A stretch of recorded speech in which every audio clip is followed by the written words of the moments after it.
A woman's bare feet slapped against wet gravel. She was sprinting, nightgown torn at the shoulder, breath ragged. Behind her, a door hung off its hinges. Something inside the house growled. Not a dog. Bigger, deeper, the kind of sound you feel before you hear it. She didn't look back. She hit the tree line and kept running. That was bride number 6. She lasted 4 days. Before her, there were 5 others. The longest stayed 6 days. The shortest made it 48 hours. All arrived by arrangement, by contract, by desperation. All left the same way, running.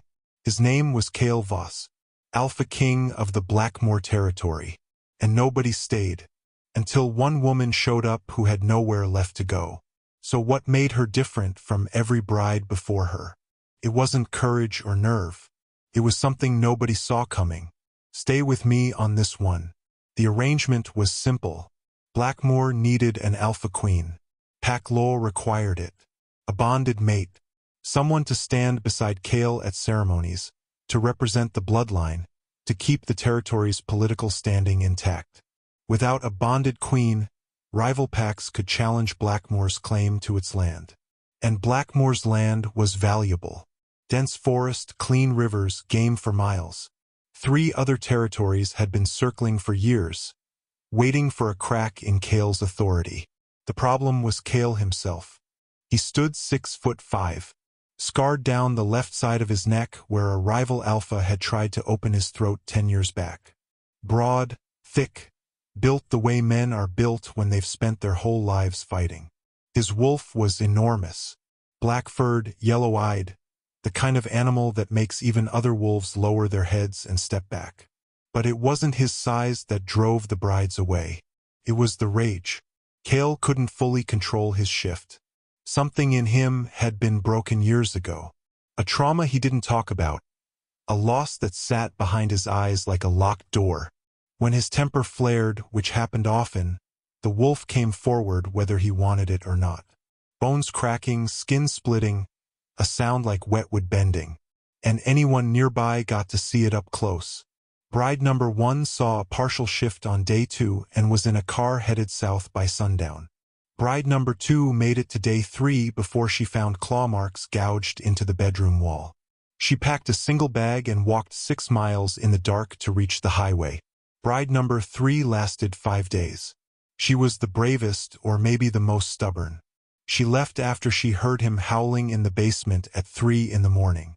She said it didn't sound like an animal. She said it sounded like a man trying to tear himself apart. Brides 4 and 5 were similar stories. Arrived hopeful, left terrified. By the time number 6 made her sprint across the gravel, Blackmore had become a punchline among the surrounding packs. The territory with the alpha nobody could stand to be near. Now here's the thing. The brides were all chosen by the pack council. Elder wolves who controlled the matchmaking, the politics, the money. They picked women they thought could handle it. Strong women, confident women, women with wolf blood of their own from established families. And every single one of them ran. The council was running out of options. They'd spent years and significant money arranging matches. Each bride came with a dowry, a family alliance, a political benefit, and each one left before the bond could form. The whispers in the other territories got louder. Blackmore is finished. Cale Voss is unmateable. It's only a matter of time before someone challenges his claim, and without a bonded queen, he has no legal ground to stand on. The council knew they were one failed bride away from open season on their territory. So when bride number 7 arrived, nobody expected much. Certainly nobody expected her. Her name was Maren Hollis. She stepped off a bus at the edge of Blackmore territory with one suitcase and a coat that didn't fit the weather. She was heavy, not a little heavy, noticeably, unmistakably heavy. Round face, thick arms, wide hips.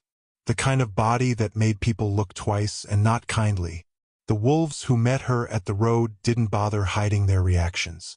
One of them, a tall woman named Drava who served as Cale's second, looked Maren up and down and said, "This is what the council sent?" Maren didn't answer. She picked up her suitcase and said, "Which way?" Drava pointed toward the main house, a stone building set back in the trees, old and heavy, with dark windows. The kind of place that looked like it was holding its breath. Marin walked toward it without hesitating. The gravel crunched under her shoes. She could feel eyes on her from every direction. Wolves in the tree line on the porch behind windows.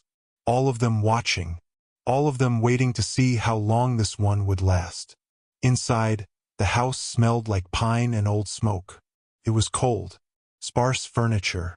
Nothing on the walls. Marin was shown to a room on the second floor. Small bed, one window, a dresser with nothing in it. The door had a lock, but the lock was broken. She set her suitcase on the bed and sat down. Through the floor, she could feel vibrations. Low, rhythmic, like something was pacing in the room below. She didn't ask about it. That first night, she heard the growling. Not from outside. From the hallway. Something moved past her door, heavy and slow. The floorboards groaned under its weight. A shadow crossed the gap beneath the door.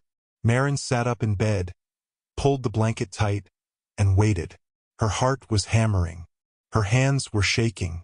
But she didn't get up. She didn't run. She stayed. By morning, the growling had stopped. Marin came downstairs to a kitchen full of wolves who didn't want her there. 5 of them, all in human form, sitting around a long wooden table. They stopped talking when she walked in. Nobody offered her a seat. Nobody said good morning. Marin looked at the stove. It was cold. She looked at the counter. Flour, eggs, a block of butter, all untouched. "Nobody cooks?" she asked. Silence. She tied her hair back, found a pan, and started making breakfast. Eggs, toast, simple. The sound of butter hitting the hot pan filled the room. One of the younger wolves, a kid who couldn't have been older than 19, watched her with open curiosity. The others pretended she didn't exist.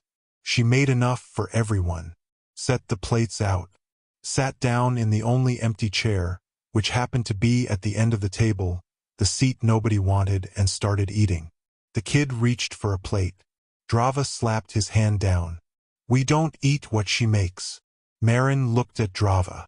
Didn't argue. Didn't react. Just kept eating. Believe me, that small moment mattered more than it looked.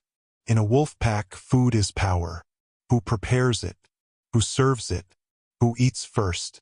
By cooking without being asked, Marin had made a claim whether she meant to or not. She was acting like she belonged. Kale appeared an hour later. He filled the doorway. His eyes were bloodshot. His knuckles were raw. He looked like a man who hadn't slept in days, which, as Marin would later learn, was close to the truth. He looked at her, then at the table, then at the plates she'd set out. Something flickered behind his eyes, but it wasn't warmth. It was confusion. "You're still here," he said. "I'm still here," Marin said. "You should leave." "I know." He waited for more. An excuse. A plea. An argument. She gave him nothing. Just sat there with her plate and her steady eyes. And after a long moment, Kale walked away. Not angry. Not confused. Something else. Something he probably couldn't name. That first day set the pattern. Marin cooked. Marin cleaned. Marin stayed out of the way but never hid. She didn't try to befriend the pack. She didn't try to charm Kale. She just existed in the space, steady and quiet, like she'd always been there. And it bothered them, all of them, because the thing about fear is that it's social. When everyone is afraid, the fear feels justified.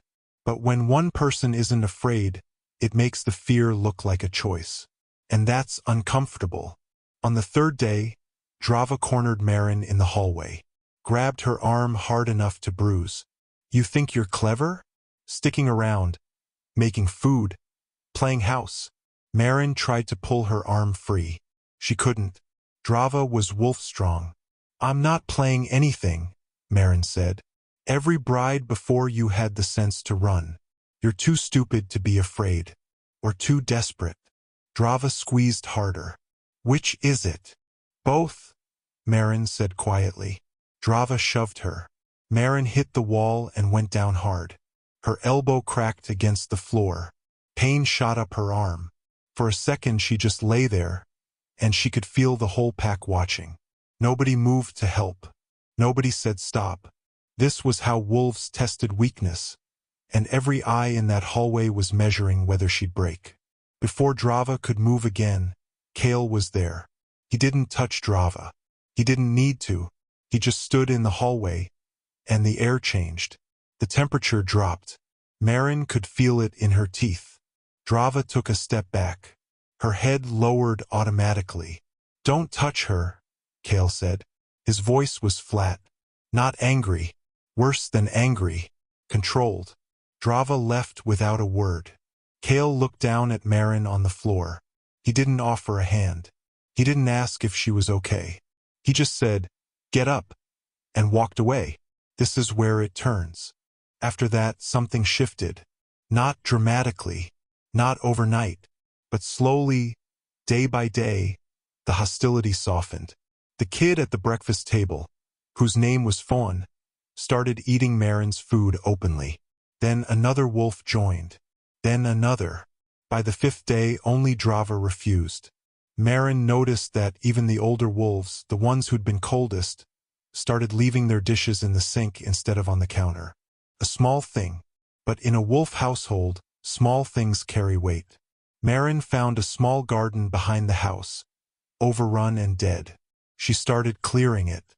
Nobody helped her, but nobody stopped her either.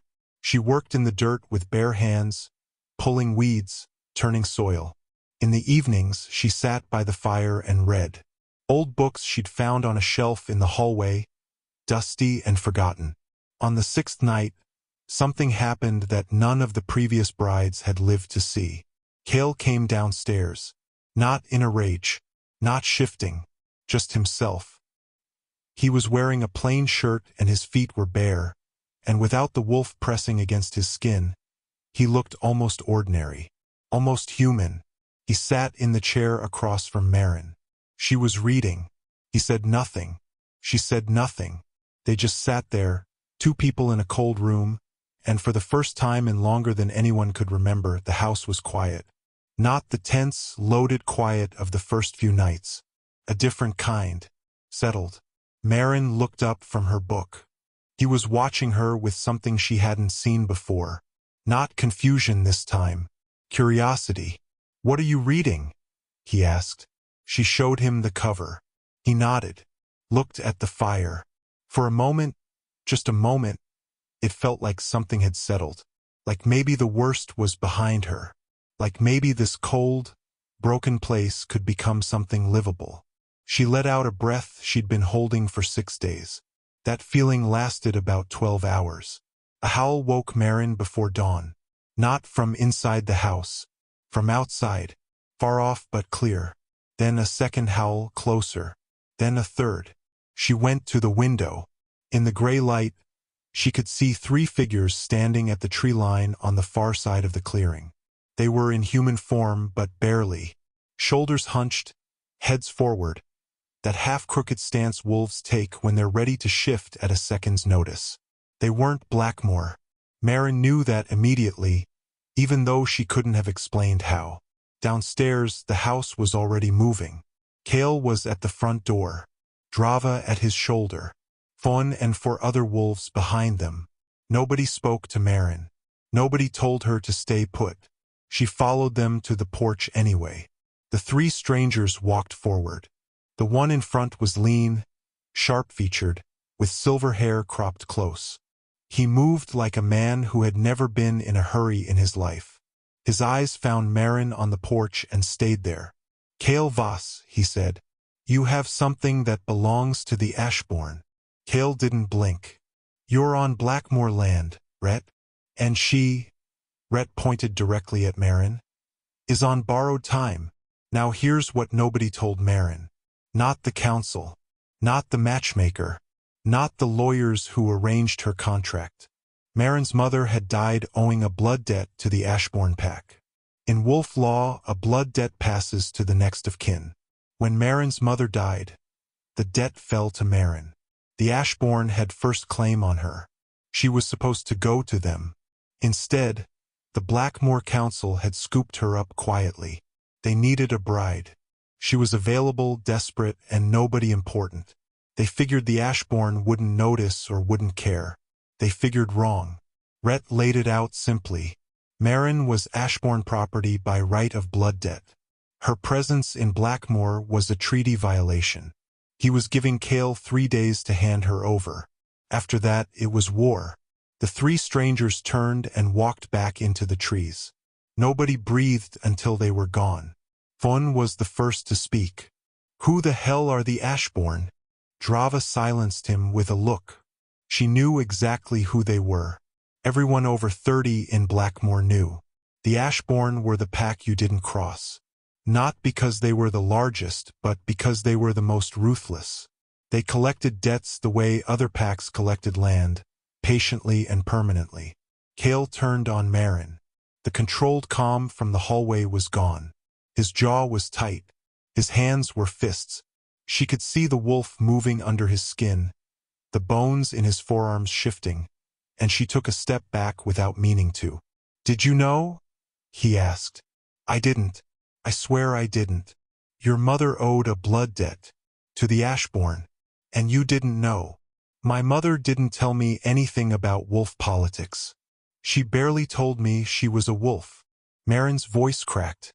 "I thought I was coming here to start over. That's what they told me. A fresh start." Cale stared at her for a long time. She could see him deciding whether to believe her. Then he turned to Drava. "Get the council on a call. Now." The next 2 days were chaos. The council denied knowing about the blood debt. Cale didn't believe them. He said so directly, in a voice that made the elder wolves flinch through the phone line. Pack members took sides. Some wanted to hand Marin over and avoid a war. Others, and this surprised Marin, argued she was Blackmore now. The contract was signed. She'd stayed her week.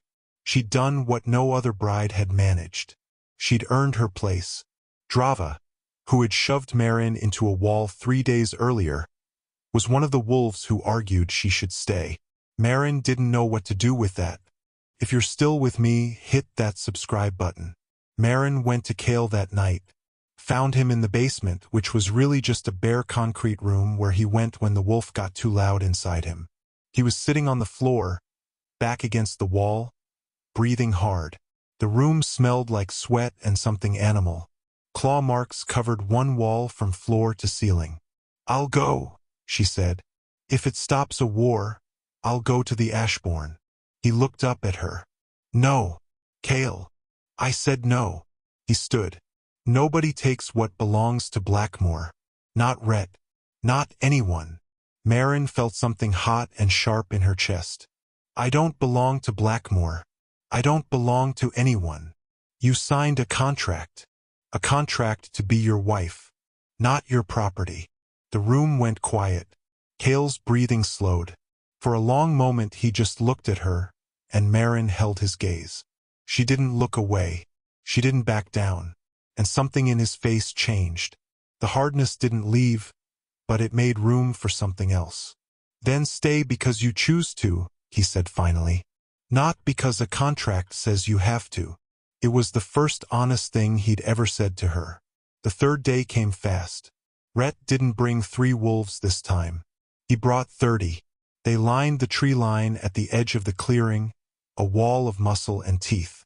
Some in human form, some already shifted, pacing back and forth with their heads low.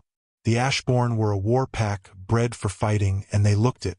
Blackmore had 18 wolves, including Cale. Good fighters, loyal, but outnumbered badly. Marin watched from the porch as the 2 packs faced each other across 50 yards of open ground. The air was cold. Nobody spoke. The only sound was breathing and the soft crunch of paws on frost. Cale stepped forward. Rhett stepped forward. They met in the middle. "Last chance, Voss. Hand over the woman. She's not yours to claim. Blood debt says different.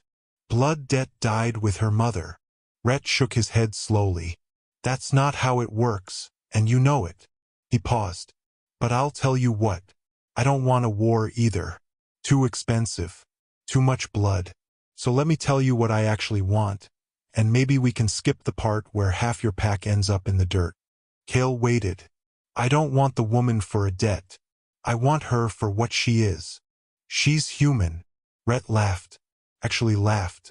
A cold, sharp sound that carried across the clearing. Is that what she told you? Is that what you believe? He looked past Cale directly at Marin on the porch. Come here, girl. Marin's legs moved before her brain caught up. She walked down the steps, across the grass, until she stood beside Cale. Rhett studied her face like he was reading something written in very small print. You really don't know, do you? Rhett said. Your mother never told you. Told me what? Your mother wasn't just a wolf. She was Vergis. Old blood. The oldest blood there is. The line that every alpha bloodline traces back to. It went dormant in her. She never shifted, never showed signs. But the blood is there. In you. The clearing went silent. Even the Ashbourne wolves stopped moving. Cale looked at Marin. She could feel his eyes on her, but she couldn't look back. Her head was spinning. Her skin felt hot. Something was happening inside her that she didn't understand. A vibration, deep and low, like a tuning fork struck against bone. It had been there since the moment Rhett said the word Vergis, like a door opening somewhere deep in her chest. That's why I want her, Rhett said. Not for some debt, for the bloodline. Vergis mates produce the strongest alphas. One generation, and my pack becomes untouchable. She's not a breeding tool, Cale said, and his voice had changed. Lower, rougher. The wolf was right there, right at the surface. She's whatever I say she is, unless you can stop me. Rhett shifted. It was fast, violent, explosive. 1 second he was a man, the next he was a massive silver wolf, lips pulled back, teeth bared. 3 of his wolves surged forward behind him. Cale shifted too. The black wolf erupted from his body, bigger than Rhett, heavier, but Rhett was faster. He hit Cale from the side, jaws snapping for his throat. They went down in a tangle of fur and teeth and blood. The clearing exploded. Wolves on both sides charged. The sound was deafening. Snarling, yelping, bodies hitting the ground. Fun went down under 2 Ashbourne wolves before Drava pulled them off him. Blood sprayed across the frost. It was chaos. Pure animal chaos. Marin stood in the middle of it. She should have run. Every instinct said run. But she didn't. She felt that vibration again. Stronger now, building like a wave. It started in her chest and spread outward, through her arms, her legs, into the ground beneath her feet. Her vision blurred. Her hands shook. And then something happened that nobody, not Cale, not Rhett, not a single wolf on that field, had ever seen before. She didn't shift. She couldn't. The Vergis blood was dormant, just as Rhett said. But it wasn't powerless. It was authority. Pure, ancient, undeniable authority. The kind that comes before teeth, before claws, before any physical strength. The kind that wolves feel in their bones and cannot disobey. Every wolf on that field stopped. Not because they chose to, because they couldn't move. Marin was standing with her feet planted and her hands open at her sides, and the air around her was humming. The wolves closest to her whimpered. Some lowered to the ground. Rhett, still in wolf form, took a step backward. Then another. His ears flattened. His tail dropped. Cale was the only one still standing. He looked at Marin with wide yellow eyes, and for the first time in his life, the rage inside him went quiet. She looked at Rhett. There is no blood debt, she said. Her voice was steady, calm. It didn't sound like the voice of a woman who was terrified, even though she was. It sounded like the voice of someone who had been lied to her entire life and was finished with it. My mother paid what she owed with her life. I owe you nothing, and you will leave this territory. Now. Rhett held her gaze for 3 long seconds. Then he turned. His wolves followed. They crossed the tree line and disappeared into the forest without a sound. Marin's legs gave out. She dropped to her knees in the grass. Kale shifted back to human form and caught her before she fell all the way. The days that followed were quiet. The kind of quiet that comes after a storm. Not empty. Resting. Healing. Blackmore had taken some damage. A few wolves were hurt in the brawl before Marin ended it. Van had a broken collarbone. Another wolf, an older fighter named Greaves, had deep gashes across his ribs. They'd heal. Wolves always heal. But the cost was visible and nobody forgot it. What nobody could explain was Marin. The pack talked. Of course they talked. The Verghese bloodline was supposed to be extinct. The last known carrier had died over 100 years ago, or so the histories said. But Marin's mother had carried it, hidden and dormant, and passed it to her daughter. Not the ability to shift. Something older. A command presence that went beyond physical dominance. The wolves called it the weight. When Marin walked into a room now, people felt it. Not fear. Not intimidation. Just gravity. The sense that she mattered in a way that couldn't be argued with. She didn't understand it herself. In the days after the standoff, she sat in the garden she'd been clearing and tried to make sense of what had happened. Her hands still trembled sometimes. Her sleep was broken by dreams she couldn't remember. She'd spent her entire life being underestimated, overlooked, dismissed. The fat girl nobody picked for the team. The woman men looked past at parties. The daughter her own mother couldn't be bothered to tell the truth. And now she'd stopped a war by standing in a field and telling 30 wolves to leave. Drava came to see her on the second day. Stood at the edge of the garden with her arms crossed and her jaw tight, like the words she needed to say were physically stuck. Finally she said, "I was wrong about you." Marin looked up. Drava didn't say anything else. She just turned and walked back inside. But that night at dinner, she ate Marin's food for the first time. Sat at the table, took a plate, and ate without comment. Marin didn't make a thing of it. Neither did anyone else. Kale found her in the garden on the 4th day after the standoff. She was on her knees in the dirt, pulling weeds. He stood at the edge of the cleared patch and watched her for a moment. "You should be resting," he said. "I rest better when my hands are busy." He sat down on the low stone wall that bordered the garden. This was new. Kale didn't sit near people. He stood in doorways, leaned against walls, kept distance between himself and everyone around him. Sitting down was a choice, a deliberate one. "Why did you stay?" he asked. "That first night. You heard me in the hallway. I know you did."